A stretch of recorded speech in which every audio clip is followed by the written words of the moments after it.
minsi yanjye yo kubaho sinigeze nkukiranukira, igihe naba ndi mu mirimo sinigeze nkukiranukira, uretse ku mutima wanjye wamburanya kubw'ibyaha, uretse ku mutima wanjye Yesu we wamburanya buri munsi. Reka mvuge ineza yawe kubwo kubohoka ngacika ku cyaha, reka mvuge iyo neza.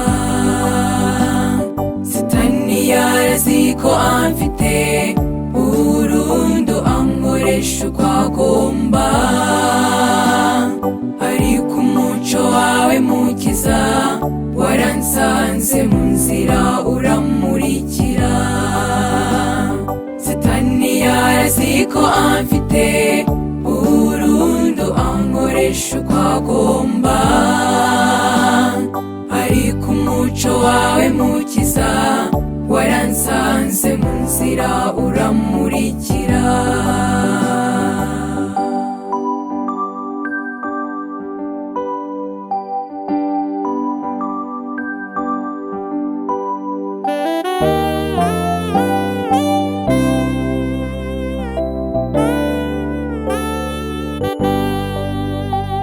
Mbega ukuntu wanyitayeho mu bunyantege nke bwanjye, mu gihe nari nsana uziritse mu byaha ntagira uwo kundengera. Gukomera kwawe gutangaje, kumenya n'uwari mu byaha, gukomera kwawe gutangaje, kumenya n'uwahuye nawe. Reka mvuge ineza yawe kubwo kubohoka ngacika ku cyaha, reka mvuge iyo neza. Satani yarazi ko amfite burundu, ankoresha uko agomba, ariko umuco wawe mukiza waransanze uramurikira.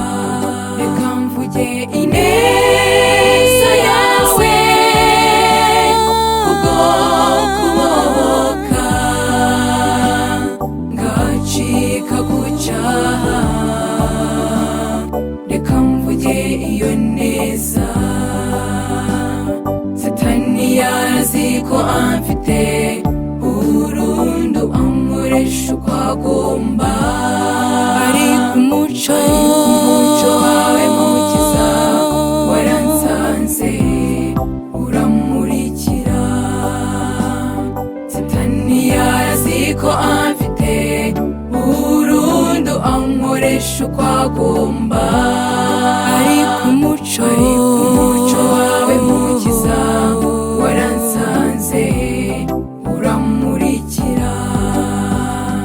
Satani yarazi ko amfite burundu, ankoresha uko agomba.